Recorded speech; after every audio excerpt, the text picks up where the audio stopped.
एक गांव था बहुत ही प्यारा। उस गांव में दो चुड़ैल बहनें रहती थी, मीना और ईना। मीना बड़ी बहन और ईना छोटी बहन। मीना बहुत ही समझदार, लेकिन ईना बहुत ही गुस्से। मीना सबसे प्यार से बातें करती थी, लेकिन ईना बस सब पे गुस्सा ही करता रहती थी। और बेचारी मीना अपना घर चलाने के लिए दिन रात रिक्शा चलाती थी, क्योंकि उसके घर में उसकी बूढ़ी माँ थी। उसकी सारी जिम्मेदारी मीना के कंधों पे थी, इसलिए मीना दिन रात मेहनत करती थी। वो हर तरह से काम करती थी। जब वो रिक्शा चला के घर जाती थी तो गांव में जाके सब्जियां बेचती थी। ऐसी थी हमारी प्यारी मीना। अरे माँ, कहाँ हो तुम? देखो, मैं काम से घर आ गई। तुमने खाना खाया और दवाई ली क्या? बताओ जल्दी। और ऐसे क्यों बैठी हो तुम? दवाई ली कि नहीं तुमने? अरे बेटा, मैं ईना से कब से कह रही हूँ कि मुझे खाना ला के दे दे और साथ में दवाई, लेकिन वो मेरी बात सुनती कहाँ है।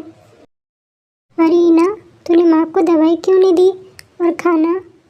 देख ईना, मैं तेरे लिए और माँ के लिए दिन रात मेहनत करती हूँ, तो तुझे बस इतना ही नहीं होता?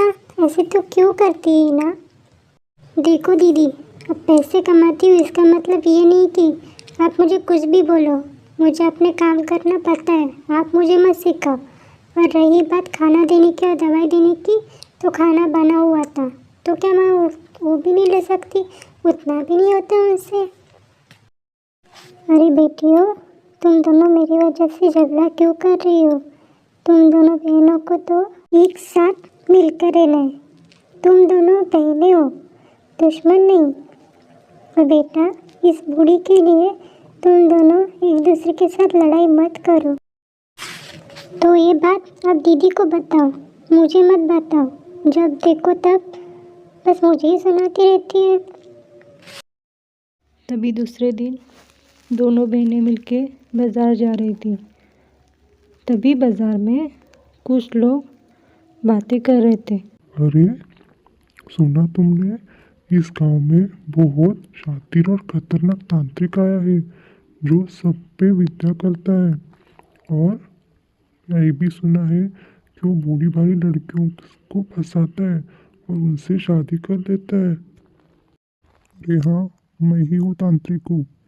लेकिन लोगों ने जो मेरे बारे में अफवाह फैली है वो सब झूठ है। मैं तो बहुत अच्छा और शरीफ तांत्रिक हूँ। मैं अपनी शक्तियों से लोगों का भला करता हूँ, उनकी सारी दुविधाओं का हल निकालता हूँ। मेरे पास बहुत शक्तियाँ और ताकत है। हाँ, पता है हमें कि तुम कैसे हो और कैसे नहीं। हमने सब सुना है और सब जाना भी है कि तुम भोली भाली लड़कियों को फंसाते हो, उनसे शादी करते हो, फिर उनको मार डालते हो। तुम जैसे शरीफ दिखते हो वैसे तो तुम हो ही नहीं, समझे तुम? और हाँ ही ना, इसकी बातों में आने की कोई ज़रूरत नहीं है। ये बहुत बुरा और शातिर तांत्रिक है। ये तुम्हें अपने जाल में फंसा लेगा, तो इससे 2 कदम दूरी रहना। अगर तुमसे कुछ बात करनी तो तुम मुझे बताना, ठीक है? लेकिन ईना बस एकटक तांत्रिक की तरफ ही देखे जा रही थी। शायद उसकी बातों का ईना पे असर होने लगा था।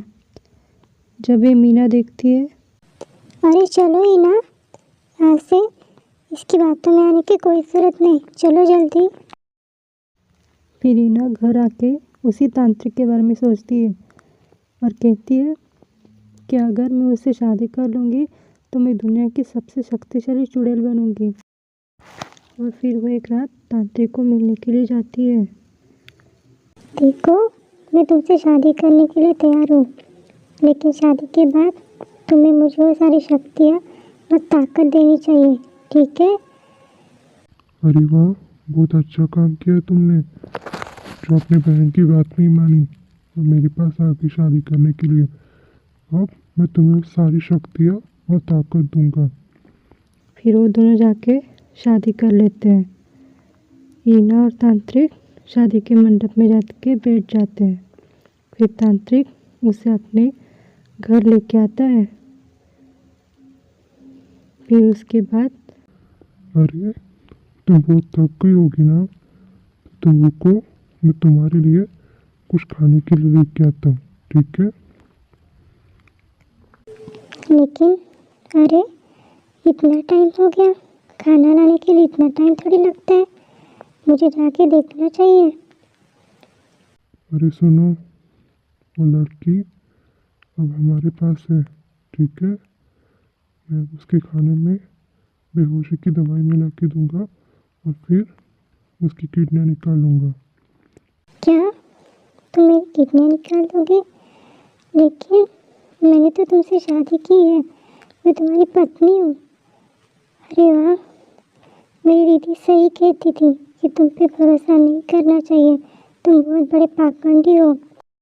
हाँ, बिल्कुल सही कहती थी तुम्हारी दीदी, मैं हूँ ही ऐसा। मैं लड़कियों से शादी करता हूँ और फिर उनकी किडनी निकाल के बेच देता हूँ, और मैं ऐसी लड़की को फंसाता हूँ जो अपने परिवार की बात नहीं मानती है। तुम जैसी बेवकूफ़ लड़कियों को मैं फंसाता हूँ, और बताओगी तो तब जब तुम जिंदा रहोगी। तांत्रिक ईना को मार देता है। तो इस कहानी से हमें ये पता चलता है कि हमारे अपने, हमारे बड़े हमारे भलाई के लिए हमसे झगड़ा करते हैं, हमसे गुस्सा करते हैं। तो हमेशा अपने बड़ों की बात मान लेनी चाहिए, नहीं तो उसकी हालत भी ईना की जैसी हो जाती। कहानी अच्छी लगी तो वीडियो को लाइक और चैनल को सब्सक्राइब कर देना।